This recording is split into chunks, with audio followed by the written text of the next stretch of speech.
Chapter 91, 5th year, the week following. Sunday, June 13th, 1976. Everything hurts, was Remus's first thought upon waking. The next thought was, where are they? No one had ever come. It was warm, too warm for June, and his heart would not stop pounding with the remnants of the wolf's frustration. He clambered to his feet and staggered to the bed, dripping blood. It was supposed to have been their final hurrah, he thought miserably. They were supposed to chase unicorns. What had happened? At once he began to worry. Something awful must have taken place, something really terrible, for none of the marauders to come at all. Any one of them on their own might have been able to sit with him, at least, just keep him company. Even Wormtail. Good morning, dear. Madame Pomfrey entered the room quickly. She was more nervous than usual. He could smell it on her. Something had happened. Only he couldn't ask what, could he? Oh, you poor thing. It's been a bit of a night all round, eh? She began to heal his most pressing wounds. What do you mean, all round? He asked, trying not to sound too anxious. Oh, nothing, dear. Nothing to worry about at all. In the hospital wing, he would have tried to stay awake, but Madame Pomfrey stood over him to make sure he finished his sleeping draught, and he was out like a light. Remus. Psst. You awake? Remus opened his eyes, bleary and irritated, to see the fuzzy image of James float into view. Just James's head. Prongs. He croaked. Shh. James murmured, barely moving his lips. Pomfrey won't let anyone in to see you. Had to sneak in under the cloak. You okay? Not really. He could feel the new scars already, without moving. What happened? You didn't come. His friend had an unfamiliar expression. Unfamiliar in James's features, anyway. Was it shame? I'm really sorry, Mooney. Why? What happened? Remus asked again, his voice hardening. I can't remember anything. It was Godric. I don't know how to tell you. Try. Where was Sirius? Why wasn't he here? Remus wanted to scream it. Look, please don't be too angry with him, okay? He's an idiot. A bloody stupid idiot. But I don't think he realised. I don't think he meant. Ah, it dawned on Remus all too quickly. James. What did Sirius do? James had never once been dishonest for as long as Remus had known him, and yet, as the story poured out of him, it was still tempered with little white lies. Whether they were meant to protect Remus or Sirius, it wasn't clear. Sirius hadn't been thinking. He had been reckless. He hadn't meant any harm. But he had caused a great deal of harm, whether he meant to or not, and might have been responsible for much more. He told Snape. Remus said, trying to get a grip on the situation, feeling a horrible, sick, prickly sensation beginning in his stomach and creeping upwards. Not exactly. James blinked, wetting his lips. He told him how the willow worked, and Snape, you know what Snape's like. I know what Sirius is like. James nodded, as if accepting that this was fair enough. No one got hurt. Sirius bottled it at the last minute and told me. I managed to stop Snape from getting too close, but... He saw me. Remus thought he might be sick. There was a terrible roaring inside his ears, as if he was falling into a dark pit, a desperate canyon. He closed his eyes. Can you go away, please, James? And we would have come, me and Pete, we would have, but Snape went to Dumbledore and you were so riled up. James, I want you to go. He hissed, closing his eyes. But Mooney. Please. Okay, mate, okay, but I'll be back. Remus said nothing, did not even open his eyes again until he heard the curtain rustling and knew he was alone. Eventually, Madame Pomfrey poked her head around the corner. Hello, dear, she said softly. I've got another sleeping potion here. Now I know you don't want it, but... Give it here. He reached out an aching arm at once. Anything to make it all go away. Anything which meant he would not have to think anymore. He ought to have seen something like this coming, even if James hadn't. Sirius had been in freefall since Christmas. It had just been a matter of who he would crush when he finally landed. Monday, June 14th, 1976. Remus Lupin would never, ever forgive Sirius Black. It was a decision he made almost the very instant he woke up the second time after that terrible moon. The weight of it all came crashing down on him, and he felt a rage so pure it burnt like a fever. This is how betrayal feels. He had not been angry like that in a very long time. At the end of his 4th year, Remus had quietly made a choice to lower his defences, to soften and relax, at least around his friends. Keeping everyone at a distance, keeping everyone slightly afraid of you, had proved too exhausting to keep up for very long. But now, Remus found it very easy indeed. He barely spoke to Madame Pomfrey, except to demand to be allowed an extra few nights in the hospital wing. Really, Remus, rest is important, but staying in bed all day isn't healthy. You need exercise. I don't feel well. He would repeat from under the covers. It was childish, but she let him be childish. She knew what had happened. She felt sorry for him. The nurse tutted and signed him in for another night. Dumbledore was the worst. The bringer of bad news, as always, he had arrived the evening after it happened, to offer his own useless perspective on the situation. Remus sat up in bed, arms crossed, unflinching and unmoving. Mr. Snape has calmed down considerably, you may be pleased to hear. Dumbledore said. He certainly had a fright, but he has been persuaded to act in the best interests of his school and his fellow pupils. Remus snorted at this. Dumbledore did not react. So, no harm done, your friend, Mr. Black.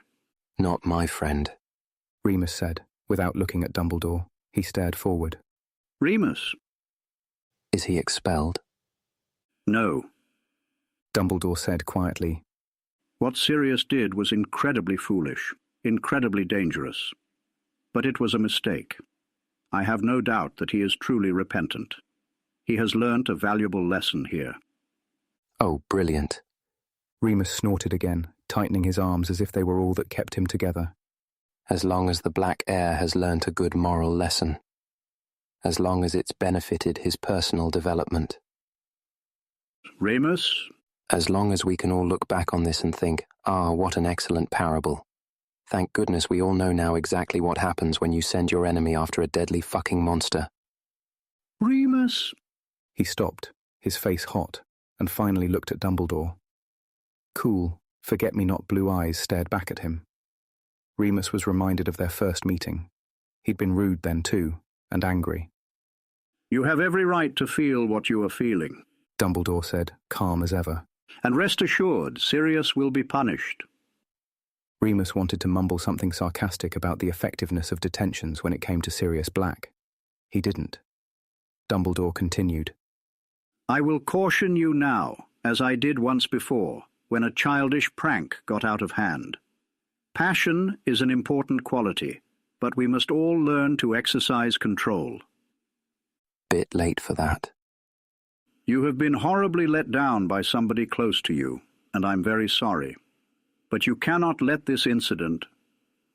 People close to me have been letting me down since I was 5. Remus said bitterly. I'm used to it. Anyway. He hunched down in his bed, wishing Dumbledore would go away and leave him in peace. We weren't that close. That's a pity, Dumbledore replied. He stood up. Because we will all need each other more than ever, soon enough. Forgive and forget, Remus. Remus did not say goodbye. He just rolled back over and tried to sleep. Madame Pomfrey would not let him stay for 3 nights in a row. He went straight to Professor McGonagall instead. He knocked twice on the door, then barged straight in. Remus, are you quite well? Send me back. Excuse me? His head of house stood up from where she'd been sitting behind her desk. Send me back. He repeated, clenched fists. To St. Edmund's. Exams are finished. I don't need to be here. Remus, the term is not finished. Unless you are unwell, I cannot send you anywhere. So I'm a prisoner? Of course not, you silly boy. Sit down. He thought about refusing, or even storming straight back out again. But she was so stern, and something drilled into him at an early age forced him to obey the raised voices of older women. She sat too, the colour in her face going down. She swished her wand, and a kettle appeared, along with 2 cups and saucers. Tea, Mr. Lupin. No thanks. Come along now, she tutted, pouring him a cup anyway. I find that most unpleasant conversations can be made easier with the right refreshments. Help yourself to a biscuit. She nodded to a plate which had not been there a moment before. I'm fine. I just want to go. He said, his voice as level as he could keep it. Yes, that much has been made clear. She sipped her tea. But I'm not going to send you back to St. Edmund's. Tell Madame Pomfrey to let me sleep in the hospital wing, then. I shall do no such thing. You have a perfectly good bed in Gryffindor Tower. I can't go there. Gryffindors do not run away from our problems, Mr. Lupin. Yeah, but Slytherins run away from werewolves. He spat. He looked at her, fixing her with a glare he thought he had almost perfected. Now, I would have been arrested, sent to Azkaban, or put down. I wouldn't even know I'd done anything, and it's all his fault. oh no, he had to stop there. He was in quite serious danger of bursting into tears, and that could not happen. Under no circumstances was Remus going to cry over this. McGonagall was kind and waited for him to compose himself. He took a few short breaths, letting his curls fall in front of his face before finally he was able to meet her eye again. I can't sleep in a room with the person who did that. That is perfectly reasonable, she said gently. He blinked. What? I'm not completely heartless, Mr. Lupin. She smiled. Believe me, I know how you must feel. I can imagine, at least. And I can tell you, I have had serious words with Mr. Black myself. He's off the Quidditch team. Detention for the rest of the year. 100 points lost. But we cannot make any drastic changes to your sleeping arrangements, not without anyone asking why. It clicked. For the past few days, Remus had placed his pain at the centre of the universe. He had forgotten that no one else in the school knew a thing. Oh, was all he could muster. I am sorry, Remus, McGonagall said. It's a horrendous cruelty, but it must be borne. that reminds me. He fished in his pocket for his prefect's badge. He'd broken the transfiguration spell on it and wrapped it in tissue paper, but it still felt hot in his hand. He placed it on the desk. Take that back. Give it to... I don't know.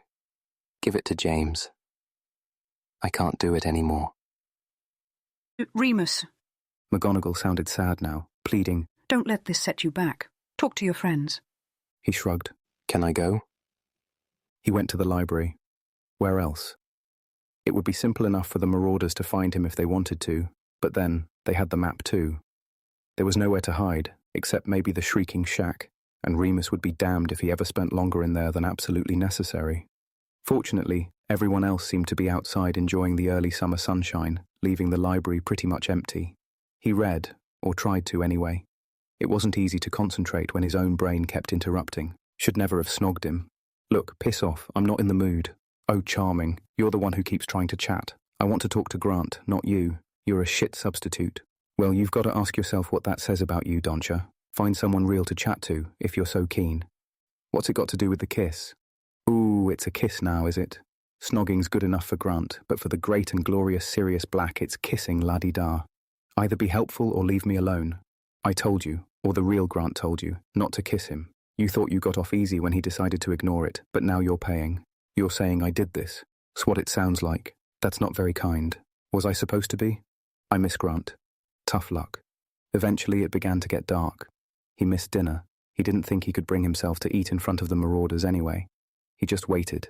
It was only 2 weeks to go until term ended. He could avoid them that long. He'd done it before. Stay in the library, get up early, go to bed late. Piece of cake. He was chased out of the library at 9 o'clock and, starving hungry by now, took a detour to the kitchens. The house elves there were only too happy to serve, building a plate of sandwiches, crisps and sweets, enough to feed a whole classroom. Remus scoffed the lot and could have asked for seconds, but it was time to bite the bullet. He walked slowly, as if that might help, and was waylaid by Lily, on prefect patrol. Hiya. She smiled. Feeling better? Yeah, much. He nodded. How are you? She looked down, fiddled with her hair. Oh, fine. Sev stopped lurking outside the common room now, at least. Sorry about all of that. It wasn't your fault. She waved a hand. I really thought that. Oh, it's stupid. But I thought that maybe one day he'd change his mind about all of that pure-blood nonsense. And when he did, I'd still be there. Like all I had to do was just keep being his friend and everything would just work out for the best. Stupid.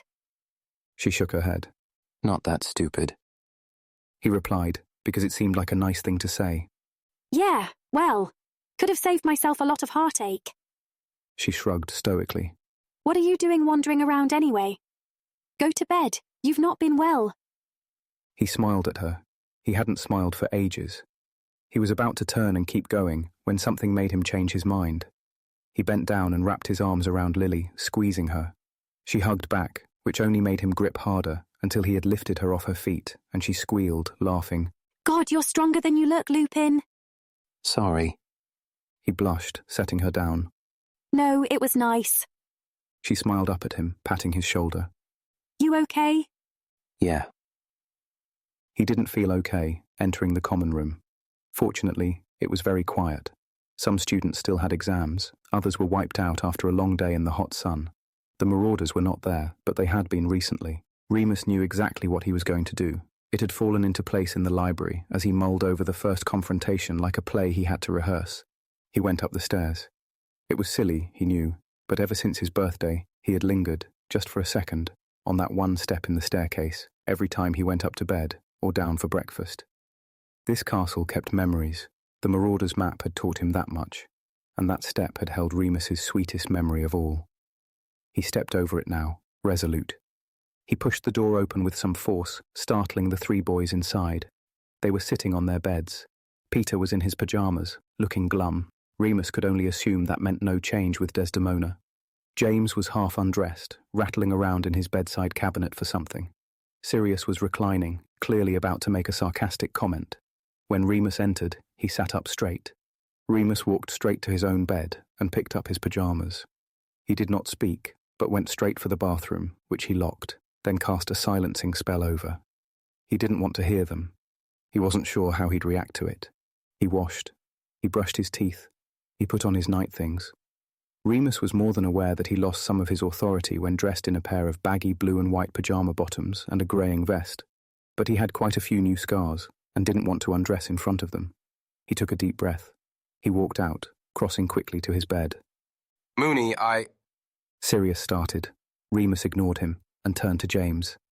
Thank you for stopping Severus, James, He said, emotionlessly. You saved both our lives. James started, but Remus had climbed into bed and closed his curtains with a flick.